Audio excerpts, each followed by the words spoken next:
That's not what we're supposed to hit, although that was pretty good. Good afternoon and welcome into another Titan Talk. It's Friday, and that means it's time to go over some OB21 balance notes. Yeah, we're doing As you can see, Clumzy Death is joining us today to go over the amazing balance. Death. I was like, Death! Is that an omen? Separate, yeah. Obviously, Kilgoon indisposed today. Been up to had a lot of things going on, so I wasn't going to be available. So me and Clumzy going to be running for OB21 balance, discussing a few things, and then answering any questions you guys have in chat for Clumzy. There's no questions. Everything's fine. You hope.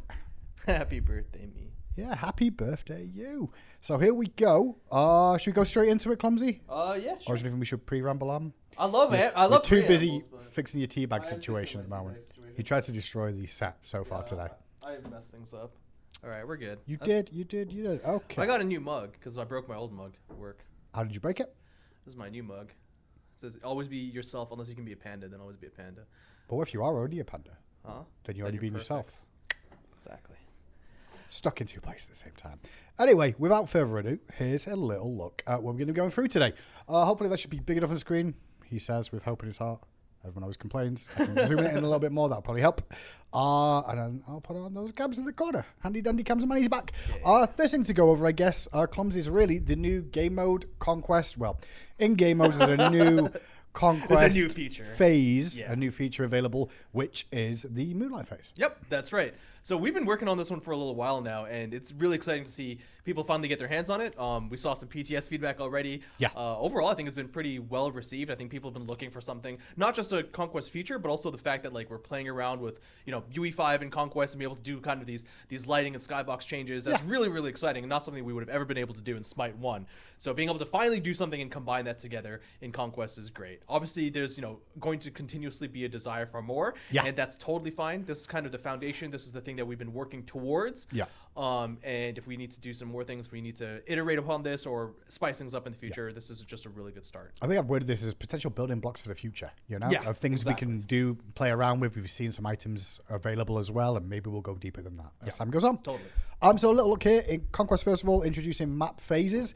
So Conquest will now alternate between normal Conquest and a special phase called the Moonlight phase at regular intervals during the match. Yeah. The Moonlight phase features visual changes on the map plus unique objectives and rewards that can only spawn during this game. At 6 minutes is where the first phase will start, and then I believe it's going to be how often after that? Yeah, so 6 minutes, and the Moonlight phase lasts 3 minutes, and then it's going to continuously go in that cycle. Go in that 6 cycle. minutes, then 3 minutes, 6 minutes, 3 minutes. And you will see in your games as well, there is a UI display to showcase where you are in the cycle at the moment, whether it's daytime or nighttime. I'm surprised we didn't call it nighttime, but I understand the Moonlight makes more sense. So that's one daytime, of the main nighttime, just for the meme. That's one of the main distinctions that I want to make sure that we continuously foster is that this is less of a day-night cycle, and this is more of a Moonlight phase. This is something that's going to be happening. Like it's an event that happens. It's not really two events. It's not like, hey, this is the day event and this is the night event, and the day event and this is the night event. It is just specific features that are or phases that are happening throughout the game. And that's the main reason. We're not calling it a day-night cycle. This is obviously going to be a nighttime phase. Yeah. But there is a distinction between those two things, and it's mostly just because we want it, like, even if it's the item interactions, whether we want to do more on this in the future, we're really catering it towards that phase, that time specifically. If we want to flip that on its head and do something more like cycle in the future, that's fine, but that's not what this goal was. Okay. So during the Moonlight phase, each team competes to gather Moonlight shards, and for each of those shards your team collects, each team member gets 1 gold at the end of the phase. So even if your team doesn't end up winning the phase, you will still get gold from this. Yes. So it is still worth to get involved and make sure you pick up these shards where you can. And if you collect more shards than the enemy team, you'll also spawn a single wave of Naga lane pushers in all 3 lanes. And additionally, if your team reaches the maximum number of 100 shards before the phase ends, your team will be rewarded with a consumable item, which is known as the Ritual of the Full Moon. Yeah, I'm not sure if it's where it's updated, but I know. Okay, no, it's coming in. Never mind. It'll be there. I'll get back to the other thing later. Okay. So, where were we? So, drop 5 shards by controlling the Moonlight Ritual site at the center of the map. Drops 5 shards. What drops 5 shards? Oh, sorry, the Moonlight shards. Ah, there we go. Okay. Each shard picks up, adds 1 to your team's total Moonlight shard count. Shards can be collected from 3 different sources by destroying Moonlight crystals that spawn during the phase, and you'll see them on your mini-map, giving you a bit of a warning sign that they're going to spawn soon. And they drop up to 5 shards, and also you will get shards by slaying enemy gods. So encourages killing people. I think that part might even be new. I'm not sure if that was in the PTS. Don't think it was. I know we would talked about doing it, but it has been implemented now, and you should be receiving 5 shards when you do kill an enemy god. Sweet. And by controlling the Moonlight Ritual at the site at the center of the map, so middle and mid lane, and this will drop 1 shard per second while under your control, or faster with more allied gods at the site. If this is contested by at least 1 person, no shards are dropped at that time. Right. And then on pickup, it rewards 12 XP and heals for a small % of health. Shards picked up from the ritual site do not give the healing, however, and the number of shards you personally collect is displayed on the buff bar, so you will get a little idea of how many you've collected. And they are basically just a good indicator of how you're doing personally and how much movement speed you'll get from from the buff too. Yeah, we'll get to that in a second, but it really can matter a lot. So onto the actual Moonlight Crystals. They spawn at various locations, as we mentioned, across the map at the start of the Moonlight phase. These can be attacked or interacted with to drop up to 5 shards. So in theory, you can stay at range and auto-attack these down and leave the shards on the ground for somebody else to pick up. It's wiser you picking them yourself, though, or standing on the point to capture them as well. And they'll respawn after a 30-second delay after being destroyed. Then onto the actual ritual site. The capture point at the center of the map unlocks at 90 seconds into the Moonlight phase. You will get a notification in-game that it's about to happen, and gain control over the site by standing in it with no enemies present. While under your control, the ritual site rains down a constant stream of Moonlight shards. That's right. Yep. And then the Nagas we mentioned as well, but those Nagas spawn with the next minion wave at the end of the Moonlight phase for the team that collected more Moonlight shards during And this next bullet point was happening as well. It was just missed on the previous notes, so it's added here. The minions in this wave are champion minions with 10% damage mitigation. So tankier minions. So it's not just the 1 lane pusher. It's not just the Naga. It's that entire wave that the Naga spawns in with is like a pushing wave. Okay, good to know the bit buff there. And there's the stats for it as well at the top of your screen. Base level per protections, XP reward. All sorts of fun stuff. Ritual of the Moon itself. Now, this is the reward pickup spawns at the ritual site for the team that reaches the 100 shards, as we mentioned, and can be stolen after 10 seconds. Yeah, people were uncertain about that. So if he's just left on the ground? Someone can go grab it, pick it up. Okay. Because I guess you can do, I mean, similar with Relic Deck. Relic Deck, you can just walk up and grab it first time, but this is giving it a bit of a window. Yeah, this gives it a little bit of a window. Yep, exactly. That makes sense. And picking up grants you the Ritual of the Full Moon consumable, which can be used to activate a team ritual effect for 30 seconds. And when you consume it, all your allies convert all their shards personally carried by your teammates into a movement speed buff for 30 seconds. Grants 5% movement speed plus more for each of the shards, and reveals all enemy gods for 5 seconds and summon a star strike at their location. So it's kind of like a global vision of the enemy team, plus, hey, you might get some damage if you're standing still. The Calamitous Rod of Tahuti kind of effect. Yeah. The main difference here that from the PTS was that in the PTS, I believe that the kind of strikes could happen 3 times during the 30 seconds. Okay. That was kind of just like a stopgap. This is just doing it the first time that it does the reveal. Okay, and so gods it's not that happening 3 times. end up getting hit by the star strikes are revealed for an additional 5 seconds. Right. And I've also got another Neef target to update to new system. I don't know where that's I don't know where that came from, but it's in my notes. I apologize for that one. We'll come back to that. I'm sure it's supposed to go somewhere else. But now we can move on to God Balance is what you've got down here first of all. Sure. Is that what we're doing? We're doing it. Go through the gods. I guess the first thing to mention is obviously if you didn't tune into the show on Wednesday, Cabrakan is getting a new aspect. And it's the aspect of the Rotund Jotun. I love this one. This is great. The name specifically. Bit wordy, but basically you turn into semi-Loki is basically how you describe it. Fat Loki. It is aspect of the Fat Loki. We were actually talking about, I'm not sure if you saw we're like trying to localize the aspect name, right? Oh, yeah. What does Rotund Jotun even mean? It's like, it's Fat Loki. It's the fat giant. It does translate? Okay, that's good. For the most of Rotund being fat, Jotun, Loki's a Jotun, character. That's good. So Sam is a big crush, stealths you, so that's the first ability of Cabrakan, and slows enemies instead of stunning. So you won't get the stun on this, but you will get a stealth benefit from that ability to close the gap. Then your Refraction Shields, your second ability, will deal bonus damage if it's fully empowered. Yep. However, you don't get the stun. That's right. And then one quick note there, because it's lost in the middle, is that the passive of Seismic Shield, which is whenever you take damage, you'd be getting the charges towards the Enhanced Shield, is flipped. Now it's whenever you deal damage, you're going to get the stacks for the Empowered Shield. Yeah. Awesome. And I guess with the third ability as well, which we're going to get to, the Tremors spawn a vision dealing damage and slowing on the final hit, you'll be able to get those stacks pretty effectively. Yes, exactly. And then with your ultimate, you will teleport to a location before casting the Tectonic Shift. So similar to a Loki ultimate, you'll be able to jump over walls with this to an extent before dropping your walls down. However, your walls will not be as tanky as they once were. They're just going to be one hit to clear. Yeah, that's true. And let's look at the co-bracket aspect coming. I'm excited to see how people play into that and play around it. I think a lot of people are finding it entertaining, but also having to work around the fact of like, wait, I don't actually have any CC. Yeah, so a lack of CC. That's definitely one of the important things is that aspect Cabrakan will scales with int and strength, but the int component specifically is stronger with the tick damage of the 3. Okay. So if you're just trying to throw your 3 out there and kind of play this poke gameplay, you can go int and you're going to see it's going to do a lot of damage. But your other abilities and the final hit won't do as much. If you go strength, it's going to be the inverse, where the rest of your kit will do a little bit more damage, but the ticking will do a little bit less. And like you said, you've just lost a lot of CC. You've lost a lot of hard CC. So even when I was watching the PTSs, yes, you can do a lot of damage, but if no one's helping you lock down, people are just going to get away. Comp dependent, I guess. Yes. But there's a lot of smite anyway with MOBAs and playing around with your teammates and what they're bringing to the fight, what you're bringing to the fight. Exactly. One question that came up in chat as well. I'm not sure myself. I don't know if you'll know this. When you stealth as Fat Loki, can you throw your 3 out? And stay stealthed, or does it break? You'll unstealth, yeah. You'll unstealth. Okay, just checking there. Anyway, on to actual Balance of the Gods now that we've had to look at the aspect.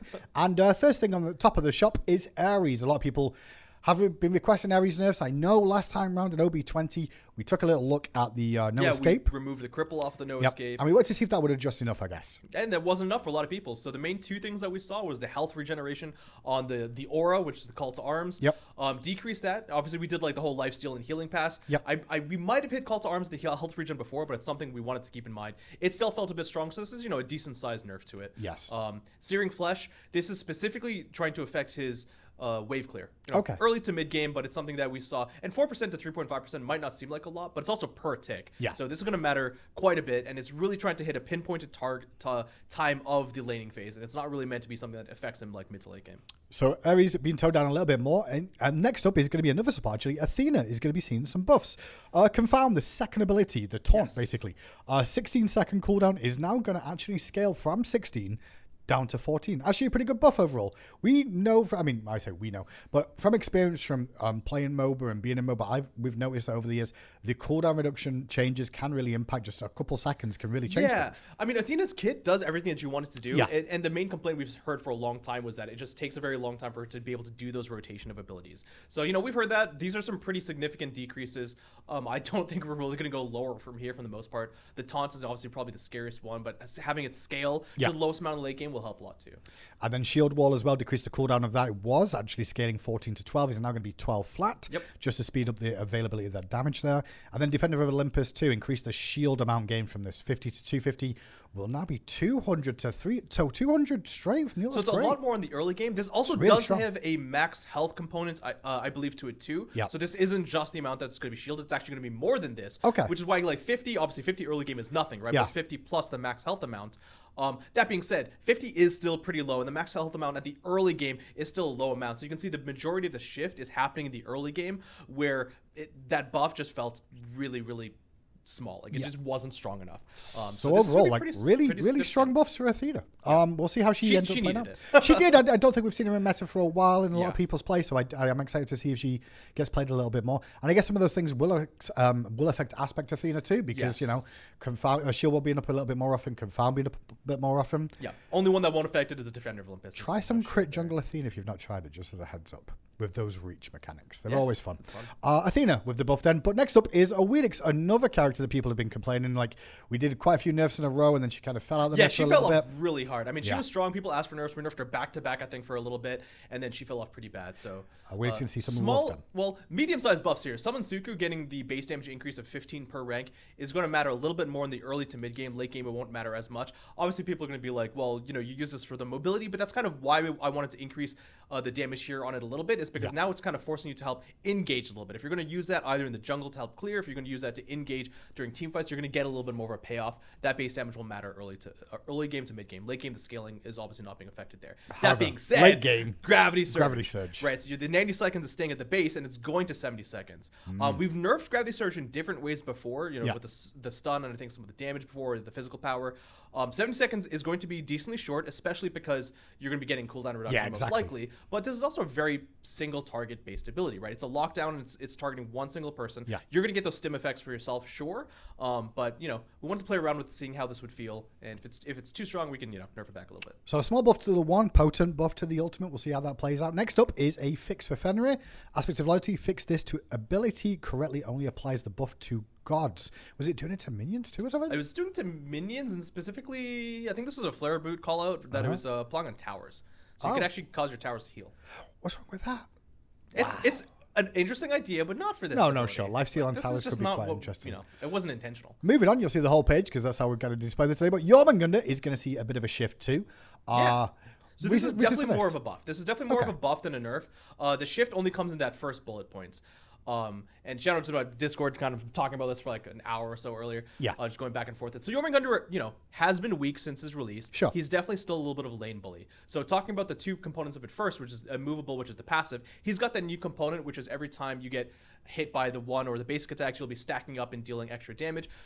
I want to increase that a little bit so that come mid to late game, you're going to be able to apply a little bit more pressure, because mid to late game is where Jormungandr struggles a lot more.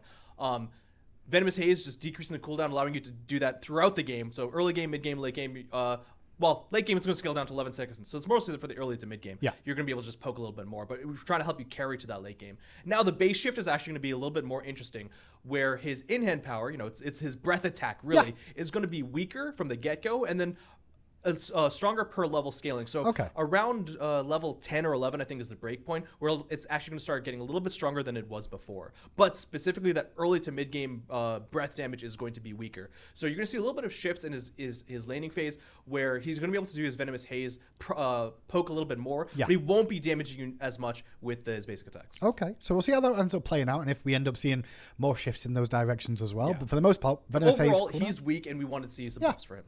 Next up, a big one from the community. A lot of outreach about Nuwa being pretty potent lately, and it seems like Fire Shards is going to see an adjustment, or a nerf rather. This ability will now only proc item effects for 50% damage. Yeah, I mean, Nuwa is interesting because she wasn't doing well for a while, and then, kind of out of nowhere, as mage itemization started feeling better, we started seeing her, perform pretty well. Yeah. Obviously, there's Reddit clips out there of her doing a lot. And if you look at the damage, it's really mostly coming from the item procs. Sure. And then when Morgan hits, you get those item procs as well. We just felt like if it's going to be, generally unavoidable damage, and if you're not going to be able to Aegis it, well, at least let the item procs not be as effective. Okay. So, we didn't want to also remove it either. I think there's something interesting about, like, if you're going to be dedicating and going an item proc build, you should have some level of payoff. But now that we have this tech, especially with like coming off of Jormungandr and stuff, let's utilize it. Everyone seems pretty happy in chat. There's like 10 for 10 on the patch so far, says Snaddy. I'm like, okay. Her stats were quite high in the last like 2 to 3 patches. She has been performing well, so she does deserve this nerf. But I also don't think touching her elsewhere is very viable in my opinion. Exactly. It's not going to make her any... I think her frustration point is the ultimate. It is. No one's really complaining about the rest of the kit. Free ability that hits everybody in the map, always going to be useful. Who would have guessed? Yeah. Next up is Ra, going to be hitting above 2. Divine Light. Increase the damage of the second ability from 70 to 250 will be now 85 to 285. Yep. So small adjustment at all levels of that. And additionally, Solar Blessing with increasing the protections of this given to you and your teammates when you activate from 10 to 30 will now be 15 to 35. So all ranks of that, just overall good buff. There's overall general buff, not trying to hit like the skill shots of the 1 and the 4 too much. You have to, commit a little bit to using, because it's the flashbang damage of the Divine Light. Roz has not been doing very well and has not been doing well for a little bit, so wanted to just give him some buffs across the board, kind of. Awesome. Additionally, next up, Sun Wukong. Now this Sun Wukong's been out for a minute now. A lot of people frustrated with the aspect because of the free poke and the damage from intelligence staying safe and stuff, and it looks like we're taking an adjustment. You're hitting there a little bit everywhere. Yeah, so the cudgel's going to come down on scaling amount from 75% to 70%. Master's Will also going to come down by 10%, 85 to 75. And additionally, aspect of transformation, the threshold buffs no longer provide protections. Yeah, so if you're going to try to go the more aggressive like build, going whether it's int or strength based, you're not going to be getting any of the protections. And also the transformations decrease the eagle cooldown reduction 25% to 20%. Yeah. So not as much cooldown on that 1 and 2 combo that you can throw out as often if you go this. But I guess that would just lead people maybe to go a little bit more Ox form. Test that out exactly. A little bit too. We probably do need to still provide buffs on the Tiger transformation, but like I think if we read any buffs here right now, I think people would be like, what the heck? Like, even if it was the Tiger. So let's see how this plays out first. That being said, one of the main interesting points when I was looking at the data for Sun Wukong, obviously, we don't just balance off of data. That's why you're seeing int nerfs. Sure. His int playstyle is definitely, the one that you're seeing that's more popular, more prevalent it's actually less strong. Yeah, it is actually losing more. Strength and like tank-based Sun Wukong is the one that's actually overperforming. But you get less frustration with that, I guess, than getting poked at distance from a cudgel. Exactly. Yeah. So the aspect of transformation 72 transformations hit will apply to both gameplay styles a little bit, and obviously so will the undefeated body. But this is more so going to be addressing kind of the int and aspect gameplay. If we need to come and revisit this, either with shifts to the Tiger or nerfs to like just normal Sun Wukong with the strength based or hybrid tank based build, we can readjust that afterwards. Next up on this is Xbalanque. It says nerf here, and I know the community has been like, man, he's been so strong with some of these things, so we'll see exactly what it is. First of all, Dead and Light, the passive. We're going to be decreasing the strength per stack of this from 4 to 3, decreasing the intelligence per stack from 6 to 5, decreasing the strength per threshold stack from 10 to 7, decreasing the intelligence per threshold stack from 15 to 10. Additionally, poison darts decrease the strength scaling from 35% to 30%, and the aspect of the Night Stalker variation of the poison darts decrease the subsequent dart damage from 60% to 50%. Yep. Overall, these are just nerfs. Nerfs across the board. So whatever I said for Sun Wukong in terms of just being int, Xbalanque is the same thing, but for strength and int, he's just strong everywhere. He's doing really well. The int is actually still weaker than the strength. I think the main thing that people realize about the int is honestly they're actually kind of similar in the parallels. Is that you get the Mirrodin 2 ulti 2 combos, right? Like you're feeling that a lot, and it feels really gimmicky. But that being said, it's actually not doing as strong. I call that dart out. Yeah, I mean, you kind of don't win. I'm winning. I'm only really doing this based off of perception. He actually doesn't need the int nerf. Yeah, but. In terms of stats, but if this is the perception feels, I think I'm more confident on the base, like the passive providing, the strength and int that it does. That's obviously going to matter. Like we've talked about giving free bullet points of stats before. Sure. This is where it's going to, you're going to feel a lot of the change. So far, that's all we have in terms of god balance, but so far, I think it's looking pretty solid for this patch in terms of balance. Now we can shift over towards items. Our first thing to mention is kind of some items got some adjustments or some additional effects or just overall buffs, I guess, by having additional effects added for the Moonlight phase. So these are the Moonlight items that are going to be seeing some adjustments to them. And Clumzy, this is just buffs, really. Yeah, so these three items, Helm of Darkness, Screeching Gargoyle, and the Reaper were chosen to gain the Moonlight phase components to them because they were generally either weaker or unpopular or both, and pretty much in all these three cases is really both of those. Yeah. So these were three that could have used a buff, and we decided to do it in this mechanic.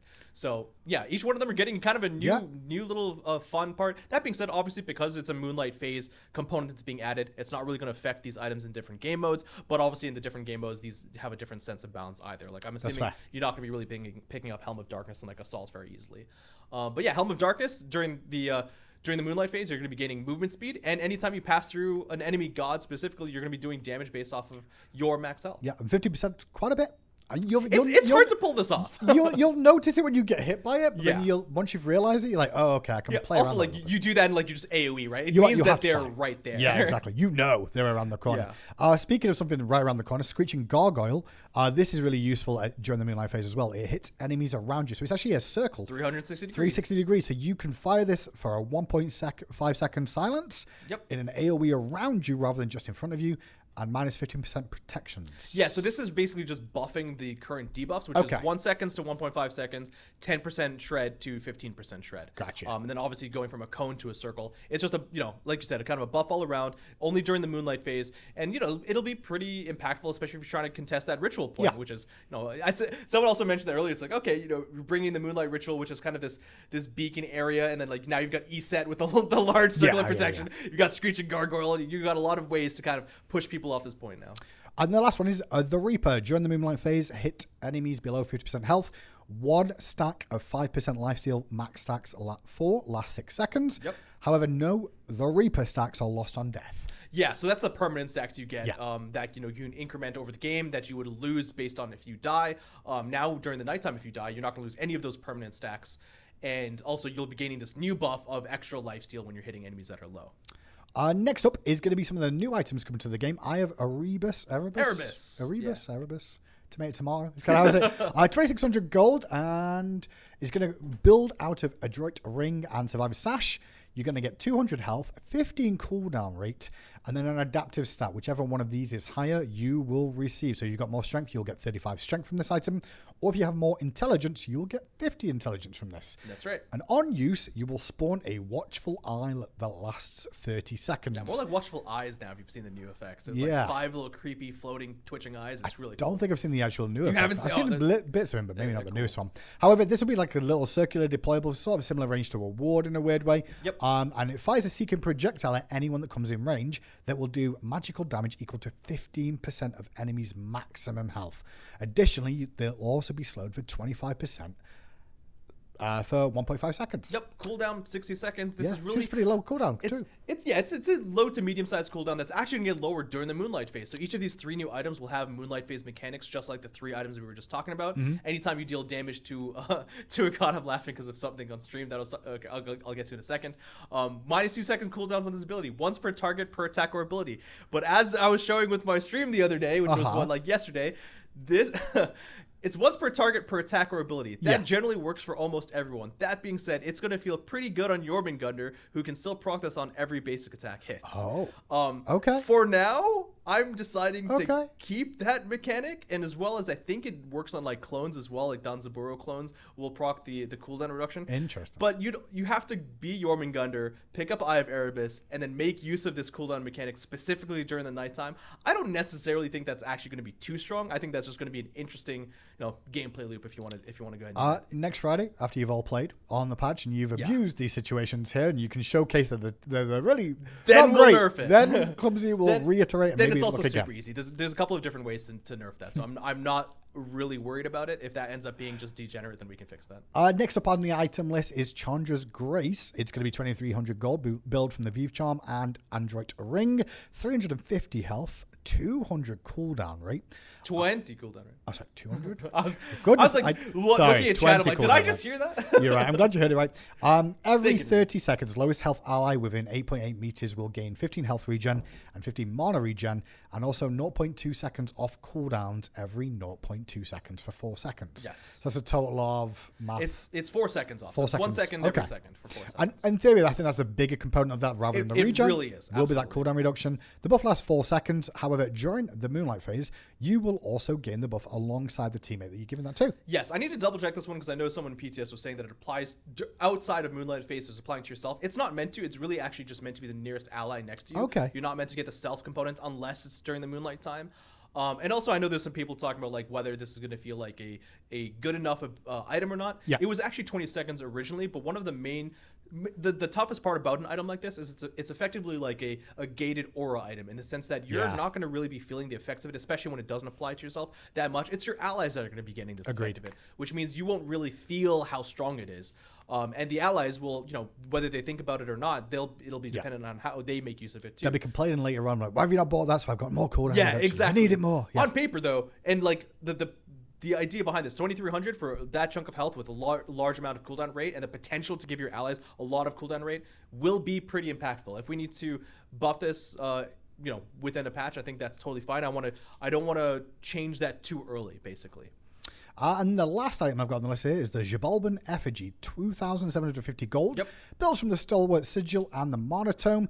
30 physical magic, 30 all procs, I guess. 30 physical magical protection and physical protection.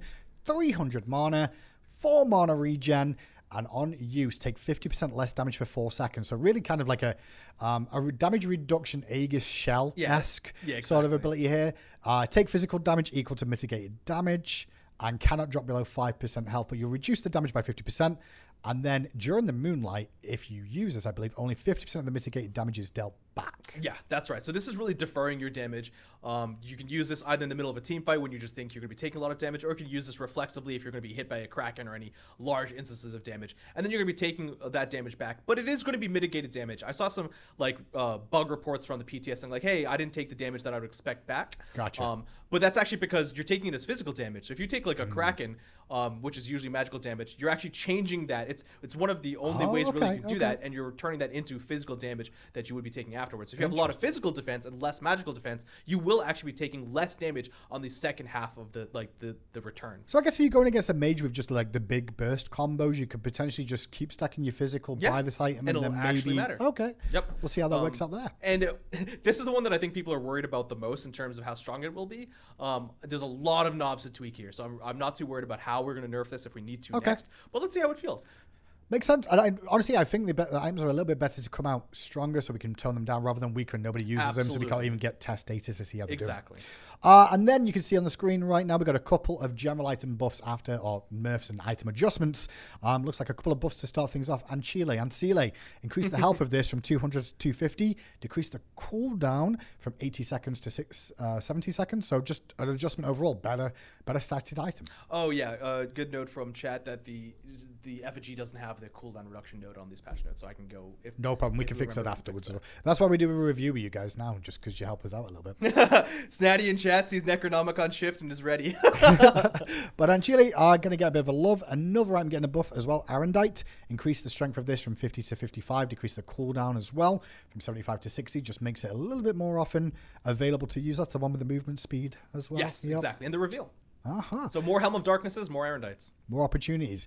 Brawler's Ruin, a buff for this item. First of all, we've changed the recipe. Survivor's Sash and Legionnaire Armor to Survivor's Sash and Enraged Guard. Enraged, and I'm pretty sure that's engraved. That's my bad. That's okay. And decreased physical protections. So decreased physical protections from 20 to 15. However, we've added, so it's now all procs. Instead of just getting 20 flat physical, you're going to get an additional 15 magical protections, but lose 5 physical for the pleasure, and decrease the damage proc physical protections from 25 to 20. Yeah. So effectively what this is doing is just changing this from a physical prot item into an omni prot item. Interesting. It's happening on the base stats and it's happening on the proc effects. Okay. Both of them will be getting slightly less physical protections, but in return for a decent chunk of magical protections.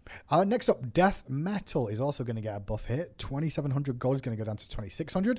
We're going to increase the active crit chance from 15 to 25%, and also fix the description. This attack was incorrectly listed as having 20 attack speed. It's always at 20% attack speed instead of 25. Yep. Those ones are always really interesting. I think we had like a Fenrir type of ones, and we had one here. It's almost like a soft buff or a soft realization for people to be like, oh wait, this was giving me 25 this entire time. The value in the way they perceive these items actually is like, oh wait, crap, that's actually a lot more than I thought. But that's what it's always been doing. Next up then, Necronomicon. Shift, what are we doing with this? All right, so, there's been some videos out there that have said that, certain items aren't so strong, and kudos to Snatty out there for helping bring awareness to these things. Not quite the shift that was maybe proposed, but it's one that I think is going to help bring it into a healthier spot too. So Necronomicon, this item now has 6 stacks, each providing 30 intelligence instead of the 50 intelligence you were going to get before, and dying causes you to lose 4 stacks, so just a little bit over half. Okay. That being said, so that's the majority of the shift. The base stats are staying the same. It's still providing you just the intelligence, but you're also no longer going to be losing any of the protections with stacks. So there is a negative on dying. There is a negative there's a trade-off that this is a risky item, but it's going to be based off of death specifically, and it's not going to be based off of your protections being lowered. It's more of an investment. So we'll see how that ends up playing out with this shift there. And then last one on this, as you can see, Talisman of Purification is going to get a straight buff here. This is Team Beads, for anyone that doesn't know what it is. You never buy it unless you're a support most of the time anyway, because you never care about your teammates. Increase magical protections from 25 to 30. Increase the maximum health of this from 275 to 300. And decrease the cooldown of this from 180 to 140. I do think that's a pretty good buff overall for that item. I mean, it's a very, I don't know, it's great for your team, but it's really hard to utilize unless you're going to be on comms with your team, because you could use it and then your teammates are still beads in anyway, or vice versa. Yeah, it's one that I think whenever people do pick it up, it feels like it's already doing what it needs to do. Yeah. But that being said, no one picks it up. Its usage rate and its win rate is on the lower side, and I wish more people would pick up this item, and hopefully this helps it get them there. Yeah, I think the extra protections and the extra health may just help you more, but more importantly, the cooldown reduction for having it up a little bit more often could potentially play into it. But that's all we have on the OB21 balance so far. This is all available right now, available for you on the PTS for you guys to go out and test. Sweet. Right about now, and you can jump in and play customs all weekend, I believe, before the patch next week. Patch on Tuesday. All of this is coming out super quickly. On Tuesday. Yeah. So, I mean, there's a lot happening. Obviously, we're just talking about the balance and the conquest mechanic. We've obviously got ESET aspect. We obviously had Kabrakan aspect. There's so much that's going into this patch, and all the non gameplay related stuff as well. Every 2 weeks. That's how we do. every 2 weeks. Well, right now, chat seems to be quite positive about it. However, we're still going to be here for the next 25 minutes or so, and I guess we can take some questions or issues people have had in chat.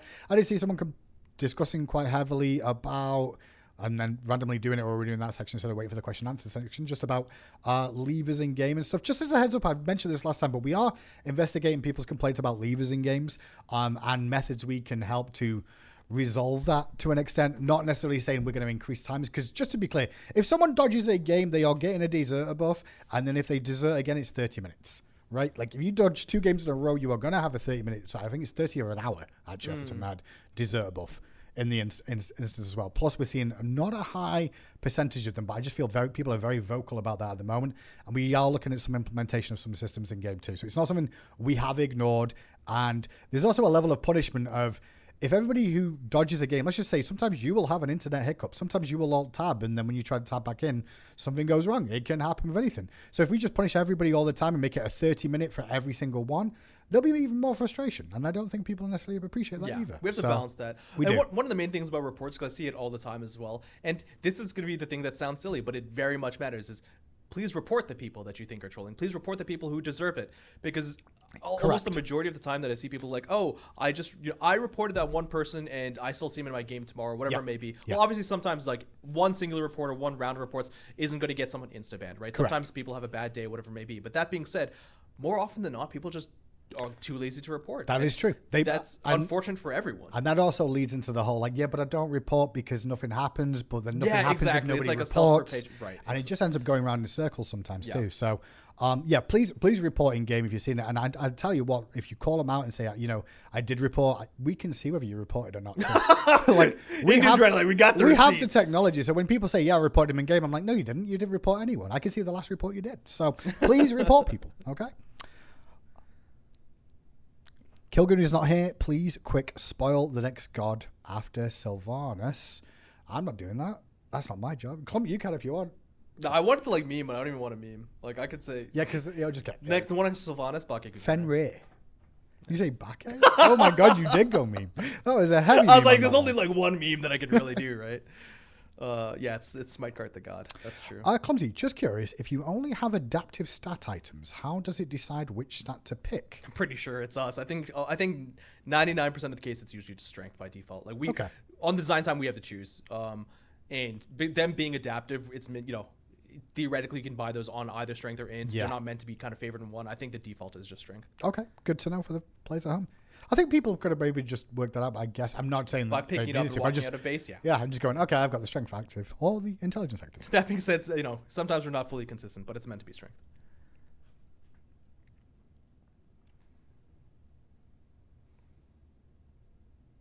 Genuine question, are you guys not concerned with the potential power creep bloat problem? I mean, throughout, our beta phase, we have increased, stats on things, we have changed things, and we have done passes already to kind of decrease things as well. Yeah. That's always something that we're going to have to be cognizant of. I mean, even when it comes to porting gods and like +1s and stuff like that, we have to be careful that we know we're adding, whether it might not always just be like strength in terms of like power. It might just be complexity. That's a different type of bloat. That's something we're very, very cognizant of, and we need to be careful of. That being said, in terms of like the power bloat, not like actual power, but the complexity kind of factor, the kit factor, this Smite 1 has been going on, and Smite as a whole has been going on for 10 plus years. We need to make sure that we continue to keep the game interesting. On the design team, we would love to be like, hey, can we create more simple things? Can we create can the next Smite 2 god be simple? Can we get away with less +1s? And almost always the answer from the community ends up being no, not really. Even if sometimes you if Reddit wakes up on one side of the bed and goes like, yeah, give me another raw. If we ever try and do that, it almost always has ended up being negative. So we have to be careful. That being said, that doesn't mean we want to bloat things out, to an extremely high proportion, and that doesn't mean we want to always keep things trending upwards. We do sometimes do small resets on strength, on power, and on bloat. A couple of questions coming in about Rodder Tahuti. What are your thoughts on Rodder Tahuti at the moment? We've talked about this several times on Titan Talks before. We acknowledge, and Pon has been here talking about the same thing, that we are fine with doing some level of, mage itemization, intelligence level, changes by either getting rid of Rod or changing the way Rod works, just like we did in Smite 1. We did this exact same thing in Smite 1. But it just is a whole pass, and it'll take a little bit of time. And, like you saw, whether it's the conquest shifts, what's the items, the moonlight phase, like there's only so much we can do in one go. We did like the healing changes before. Rod of Tahuti will be one that we can look at. It's just not the highest priority. You know, like right now, even if it's like the elixirs, right, that's another area. Mana, that's another area. There's a lot of different components to the game. And yeah, we'll just get to it when we can get to it. It's not like it being forced to buy Rod of Tahuti and Obsidian Shard is an itemization issue for sure, but it's also not the worst world to live in. Like if you do have those in your item build, you're doing kind of what we'd expect. It's kind of a core item. Yeah, it's just do we like the idea of like two having core items? items? That's not ideal for sure. That makes sense.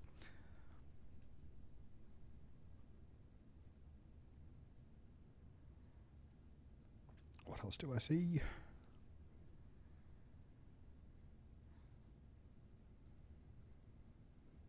I don't know when the next gods are being revealed. We just do that somewhat recently.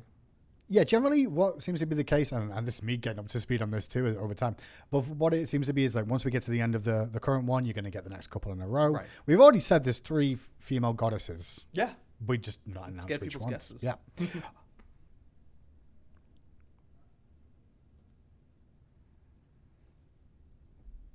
Oh, yeah, you guys are keep preaching about the SMITE card teleport skin. You think if like that was possible, we wouldn't be doing it? I wouldn't be, jumping on that bit as hard as I could. Don't worry. If there is feasibility for it, it'll happen. If there's not, then there's not. But we'll get in the game if we can get in the game. Okay. And if we can't, we can't. But I'm not going to tell you. My answer is just because you're getting spammed as well. Scissors the beta. Can we just throw a lasso-like item that pulls teammates in and see how to affects the game for a few weeks? I think there wouldn't, if any, as much trolling as you guys assume.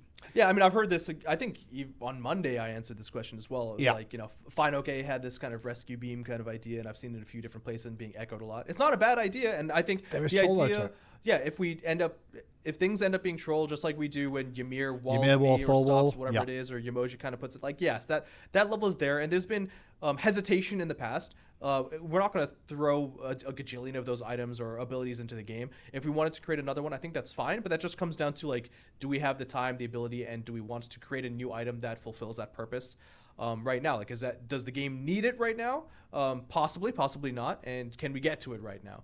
And then if people do end up doing things and start trolling, we start seeing just negative gameplay, then we'll just have to pull it out.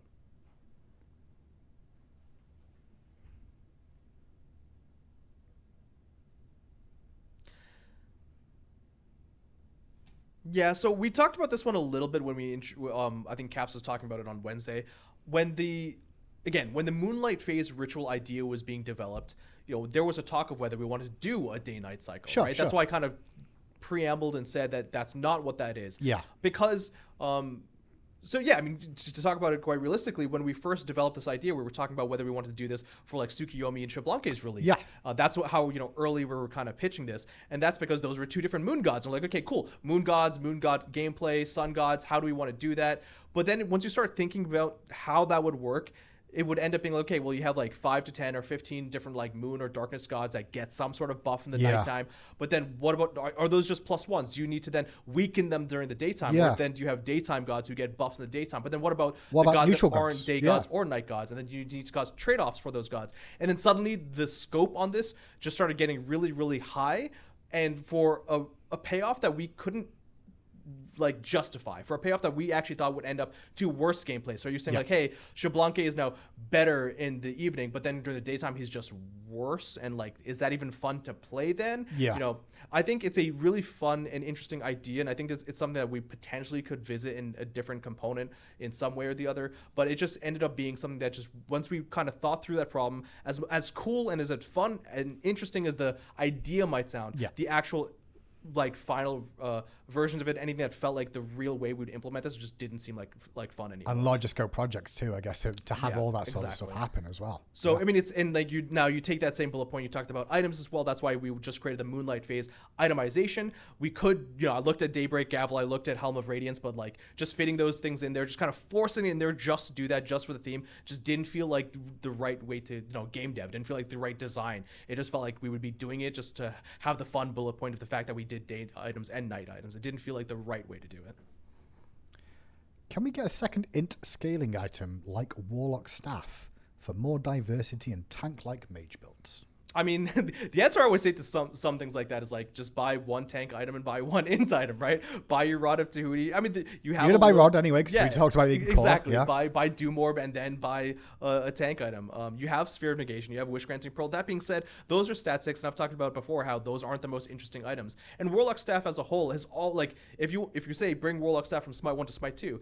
Warlock Staff in Smite 1 was never a healthy item. No. We had to constantly buff it back and forth. We had to constantly make sure that it was under the point of balance because you're just getting all the stats you kind of want. You're getting int, you're getting strength, and you're getting defense. It's an okay idea, but I don't think like it by itself is it's a smart one.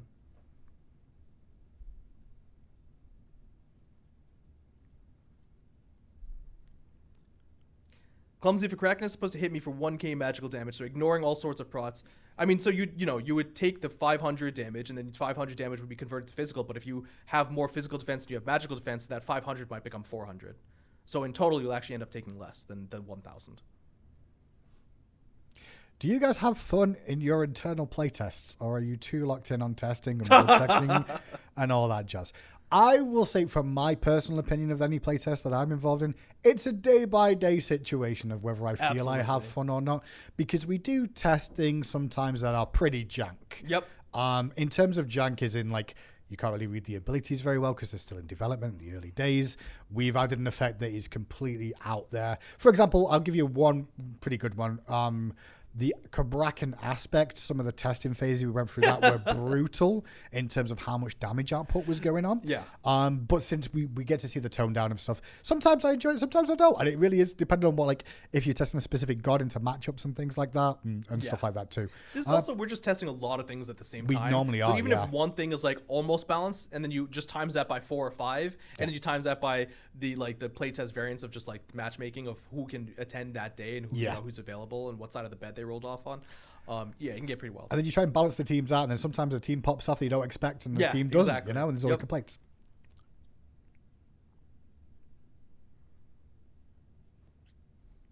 Marsupial, I think one of the things on win spreads that I want to look into first is the reticle, the kind of targeter to show you where you're going to jump over. I think that's location. the thing we implemented that, and it didn't have one at one point. Then we implemented it, but I think over walls, it's either inconsistent or it's not opaque enough or it's not obvious enough.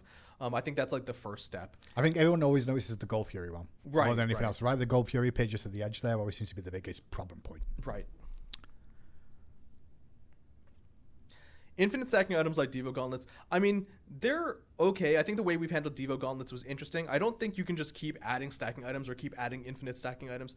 Maybe we'll look at Book of Thoth and Transcendence in a similar way, or maybe not, because once you get to the point where even Devos, right? Devos right now is probably almost a must-buy for a lot of people, and that's because you know that it's a good enough item, and the longer the game goes on, the more better and more. It'll be. Yeah, exactly. So in reality, those kinds of items probably just need to be worse early, maybe a lot worse early, to the point where it makes it up for the late game specifically and not the mid game. But then no one buys those items. Because then you want the early game spike, and then you're not going to get the late game spike of that you're hanging on for. Exactly. So just kind of a trade-off. Because otherwise, I'd be asking for Prof Cloak to get infinite stacks then. Right, exactly. Which would be great for supports, you know, or even just tanks in general, so you can survive even longer in the games. Yeah. So it's not a bad idea, and I'm not saying that Dove Gloves, Transcendence, or Book of Thoth aren't good items or aren't okay or salvageable items, but I'm just hesitant to say that we just add a lot more. They're also just Prophetic Cloak is at least more interesting because you have to work towards those stacks.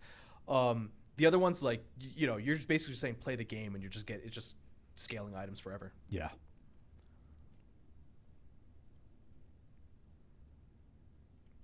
Have you thought of a small underground map where you can fight a boss for a buff like FG? I guess it's more like going underground and there's ideas like that. Level changes and stuff like that, right? Yeah. I mean, I don't know what we would do when we ever got to if we ever want to change the map again, but I think ideas like that are really cool. I don't know how plausible some of them are. Even if you wanted to add, and I'm not saying actual verticality, but even fake verticality in terms of a different location, you obviously, even with for example, Aladdin Lamp is a good example. Aladdin Lamp, Odin's Onslaught, we did a couple of those kinds of things. Odin's Onslaught, you kind of went into the middle of the tree, I think, which was this another area. You have to be careful of the types of characters who could utilize that, whether it's Thor going up to the air or flying gods or whatever it may be. They could always, it's very easy to start breaking things. And Aladdin's Lamp is, effectively the closest comparison we have to that now. And even then, I think we're constantly still working out, smoothing out issues. bug report. If you have Ancile and Yorm auto attacks you, it doesn't reduce Ancile's CD, not even if it's reducing away. Thanks for that, Neomore. If you type in smite2.com/bugs, you can report that there, but I will make a note of it here too.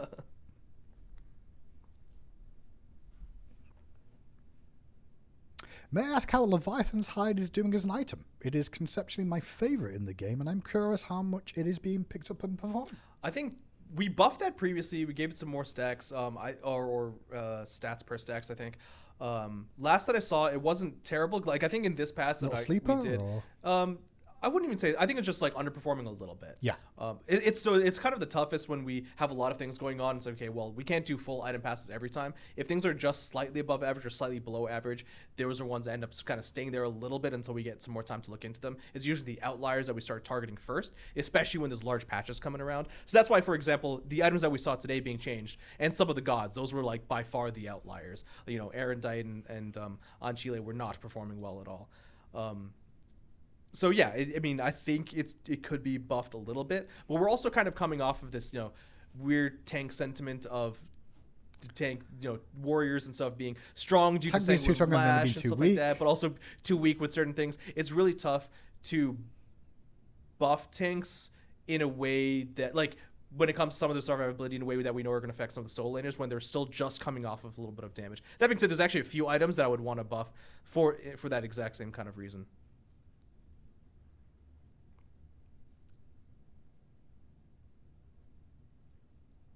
Yeah, I mean, I'm terrified of cab aspect of some of the game. Can be hotfix nerfed? Absolutely.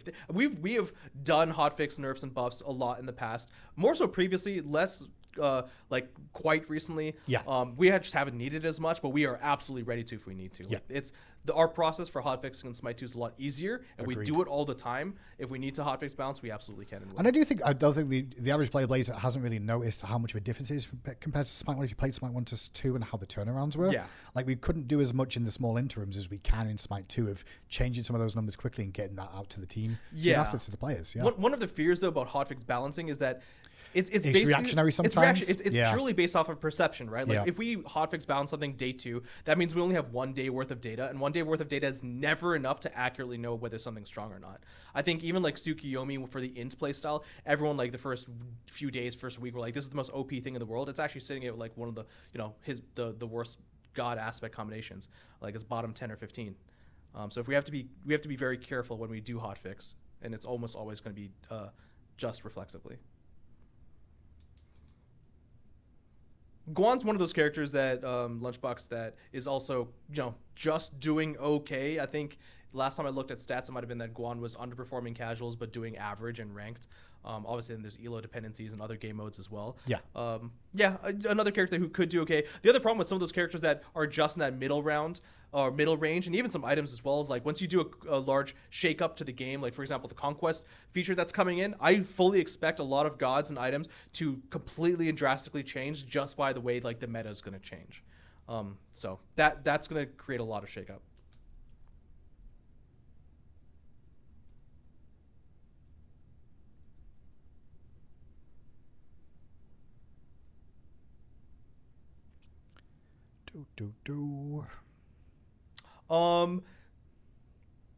Has the bug with Loki's 1 invis damage being 2 seconds shorter? I'm gonna talk to the team about this a bit more. Them being tied has always just made a lot more sense. This is one of the cases where parity actually didn't seem to really make sense. In fact, it felt more like a bug that you could do the bleed damage after the fact that you were stealthed for 2 seconds, because there's actually no indication. There's no information as Loki or against Loki that they're in a stage where they can be bleeding. Like, they don't have an effects treatment on them. There's no way to know that that's still there. It made a lot more sense for it to be tied together. That being said, if everyone feels like they disagree and in the internal team, like, that's actually one that I just assumed it was a bug, to be honest. Like, even a bug in Smite 1. Like, there's a lot of times where we're like, oh, let's just change this number. Let's like nerf a number, and then we forget to nerf another number that's tied together. So, and that's fair. If everyone feels like they disagree, that was more almost like a bug fix.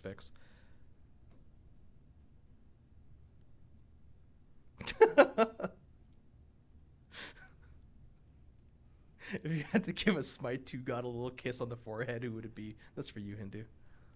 Big Head Cupid. Available next patch. Nice. I don't know, actually. Probably Gab. probably Geb. That's because you love Geb. That makes sense. He needs love. Yeah. He needs love. We've changed his playstyle in SMITE 2, you know.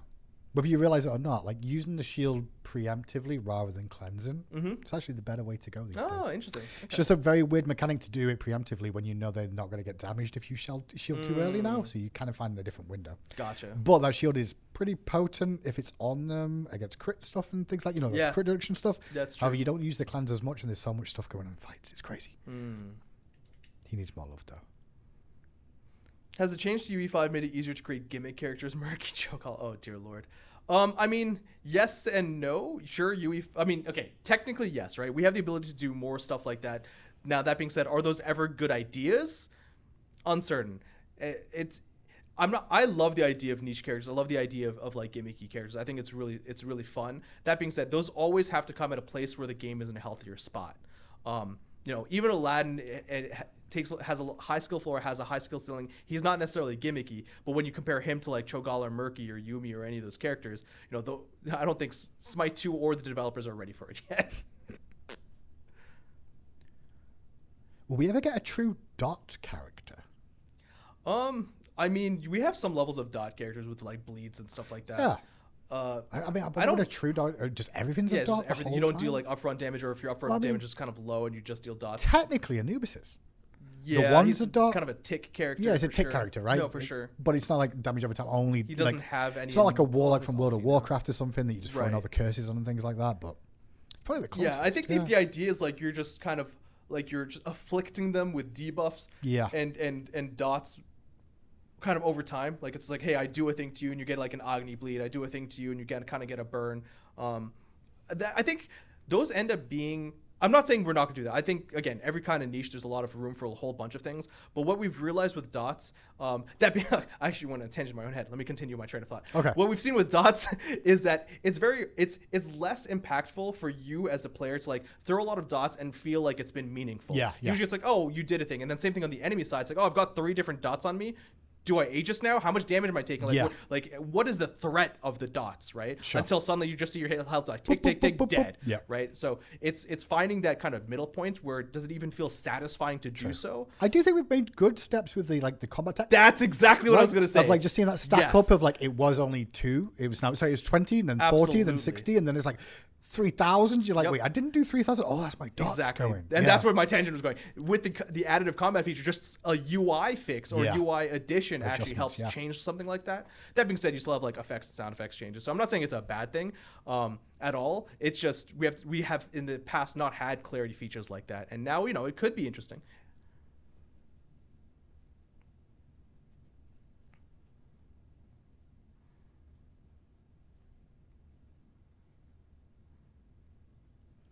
Is there a good place to post community aspect ideas that someone from Hi-Rez looks through?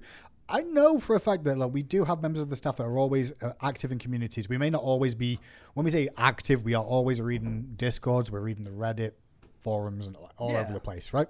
We don't have a specific home though for something like that.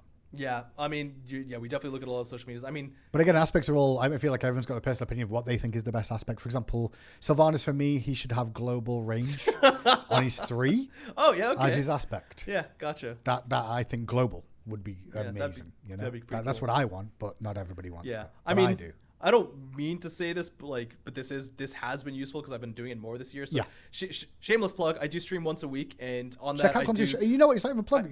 You hang out and answer questions with chat all the time. You do this pretty regularly. Wednesday I just did 3 hours of Q&A. Yeah. And I do have a Discord as well where I have been using it a lot more actively. In fact, sometimes too much. I go on there at the end of a workday and see 400 messages and I'll be like, holy shit. Yeah. So that's not a bad place. But I would still recommend, if you have something that you're serious about, putting up something well thought out and putting on Reddit and stuff like that, we look at those posts every day.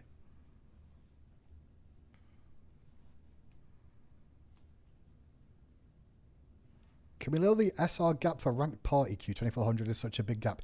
We're not making any adjustments at the moment to the party system in the ranked games at the moment, but I do know we will revisit that again in the future about the gaps between players and how much they can queue up and stuff like that. But at the moment, that's not going to be happening.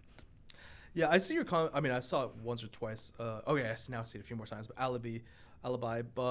I hate to say this, but Hecate's aspect in Joust was one of the most like talked about ones. In fact, I heard it more, and it originated from Joust feedback before even Assault. In fact, in Arena, it's actually not there as much because you have more space to maneuver in Arena. Sure, it's happening a little bit more frequently, one could say, but there's actually an internal cooldown on that proc, so it actually doesn't happen that much more frequently than Assault or in Joust.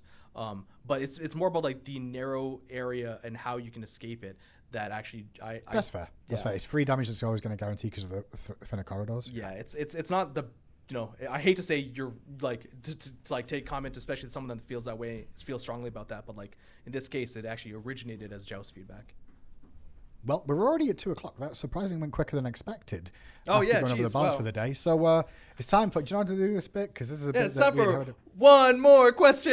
You're meant to join with me. What was that? No, it's called bait. That's what it is. I've never done it. Just me. So we've got one more question each. We'll try and take them towards the end.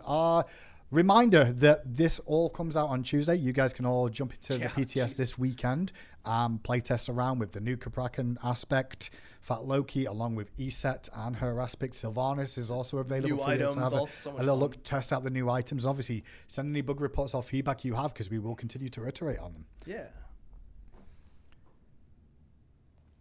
Question for you. I guess this is an easy one that you can answer, but it's my question. Have you all added any funny Easter eggs into the game recently?